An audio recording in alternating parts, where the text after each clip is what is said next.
வாழ்க வளமுடன். நான் உங்கள் பவனா சிவகுமார். இன்னையோட என் வாராகிக்கு அலங்காரம் வந்து பார்த்திங்கன்னா வெற்றிலை இல்லை ட்ரெஸ்ஸு.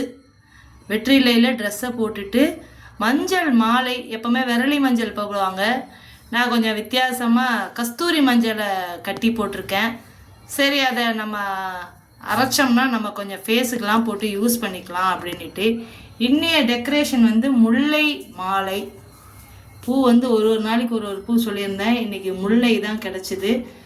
அதனால் வெற்றிலையில் பச்சை கலரில் மஞ்சளில் மாலை போட்டு வெள்ளையில் பூ அலங்காரம் பண்ணி ரோஸை வச்சுருக்கேன். வேர்க்கடலை தான் இன்னையோட பிரசாதம். அம்மா எப்படி இருக்கான்னு சொல்லுங்கள்.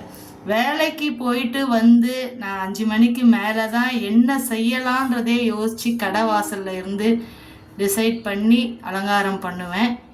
எனக்கு அங்கே ஒருத்தவங்க வெற்றிலை வாங்கிட்டு இருந்தாங்க. அவங்க சாமி கும்பிட்றதுக்காக பொழுது செவ்வாய்க்கிழமை. அதை பார்த்தோன்னே சரி நம்ம அம்மாவுக்கு இன்றைக்கி வெற்றிலையில் ட்ரெஸ் போட்டால் எப்படி இருக்கும் அப்படின்னு பார்த்து வச்சுருந்தேன். பக்கத்துலேயே மஞ்சள், அப்படியே எதிர்க்க முல்லைப்பூ.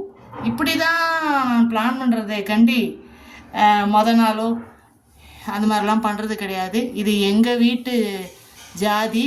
இது அம்மாவுக்கு அர்ச்சனை மாதிரி போட்டுடலாம். எப்படி இருக்குன்னு எல்லாரும் கமெண்ட் பண்ணுங்கள். வாழ்க வளமுடன்.